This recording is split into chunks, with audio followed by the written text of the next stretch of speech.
time, but I think we can probably take a little bit of time out of 10-15 minutes to do that.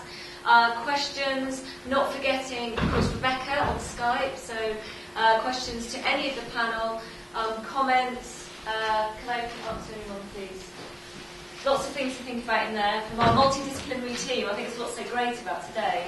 You've got people from all different, from practice and also from different academic disciplines as well. So, a very practical question. You mentioned that you're going to go back in November to share what you've learned, your findings with the participants, but also some professionals who might use the research evidence that you've produced. How might you be doing that? What are your plans for engaging with those different groups now that you have a nice report? What other ways of communicating those findings? Well, we're planning to do workshops with the family members and to have separate discussions with the young people and the adults, and then to have a workshop with local leaders, NGOs in each of the main neighbourhoods, so one in Dakar, one in Kaolack, and then we'll have a more sort of policy type event where we invite people from the Ministry of Family and Ministry of Social Action, that kind of thing, and hopefully they'll engage too with the findings. There's a bit of a difficulty trying to get policy people to be part of the process, but I'm going for a period where I hope there'll be time. But I also think perhaps it's important to go and visit some of these key informants that we interviewed individually, because they may not participate in the workshop, so to try and kind of get their sort of buy-in to take on board the findings through individual meetings as well. Thank you. Questions? I was going to say, Rebecca, would you like an opportunity to sort of, now you've heard the rest of the panel, anything you want to say in terms of reflecting on any of the other things that the panel members have said? I mean, you said some really interesting things about the lack of social protection systems, and that struck you in the report. How important are things like that? Well, I just think I have an echo.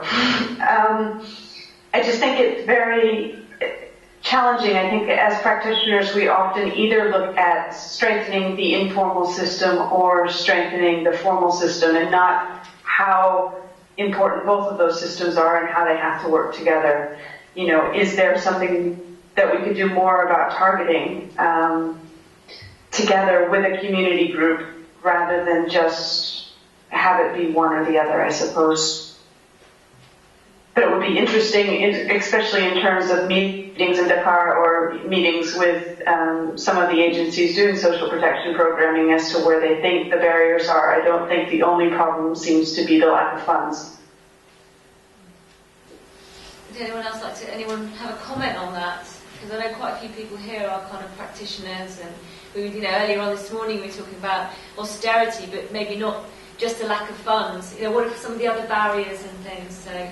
Can I just say something? Is that one of the things that some of the participants said was that I'm not talking, but if you went to to try and get some of this money that they might think was available from an NGO, that was itself you had to know somebody, you had to have a family connection, so there was a lot of that kind of patronage and power games in terms of how you've got them. So I think that creates, from a naive perspective, not knowing much about policy, but I would think that makes a big problem for how you intervene to try and bring together that informal and formal. And I don't think that, just saying that one system might have problems with corruption, I don't think it means necessarily that the other system wouldn't. So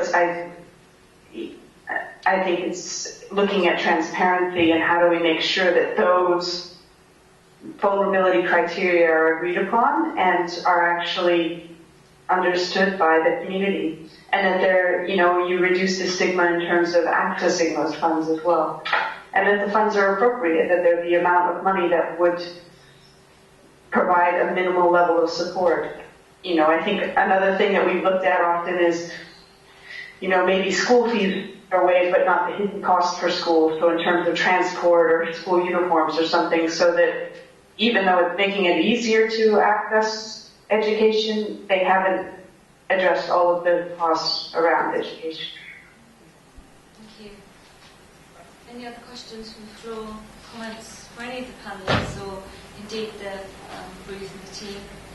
I was wondering about this management of the emotions for self and others. How then do people accept emotions that are acceptable? Emotions that can manage them. You don't express your grief. Is there other ways of expression? Well, I suppose the main way would be through the practices of caring. So it's acceptable to pray because that has some purpose to it. And it's acceptable to make offerings. All of those are a way of expressing your continuing care. So that has some sense to it in those terms. But in terms of your own emotion, it's just unhelpful. It's just people can't speak about them. There was one interviewee who actually said that he hadn't accepted the death, and that he kind of played mind games with himself, but that this person hadn't died.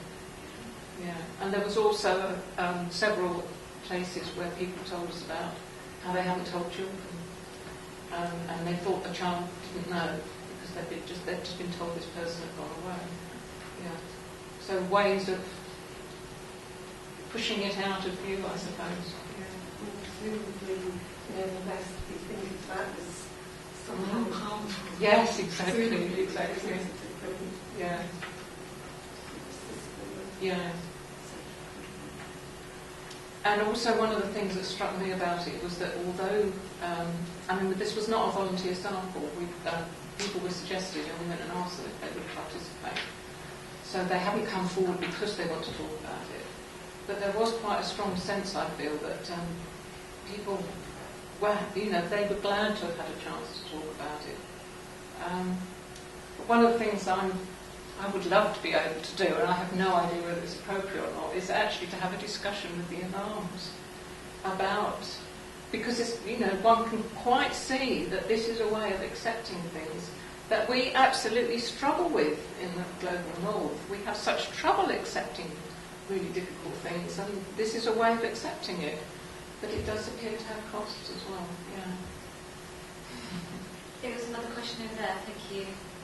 I was just going to ask whether some of the practices that you talked about, like the practices of remembrance and some of the mourning practices, could be seen as demonstrations of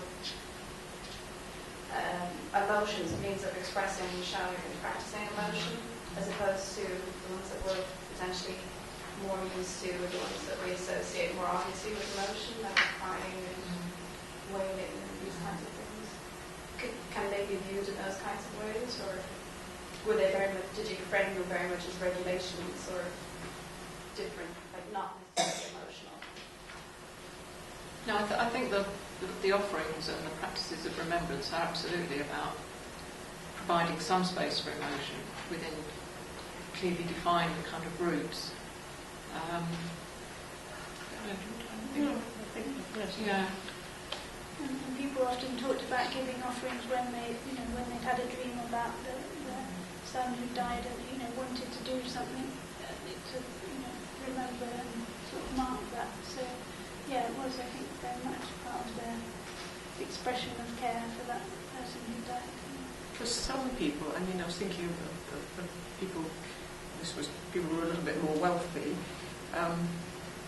Then some kind of some of the subsequent funeral ceremonies could also be a kind of an assertion of the respectability and the importance of the family member who died. So I think there's the sort of grief element, but there's also another thing which is about the family and about saying that this person mattered.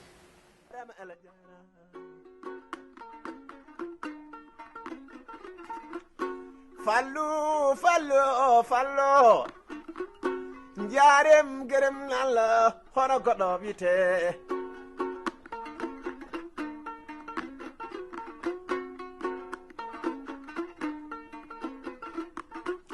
mawɗo adam taɓɓiɗɗo ɗumen o namni mami ko yidde yidanede gondi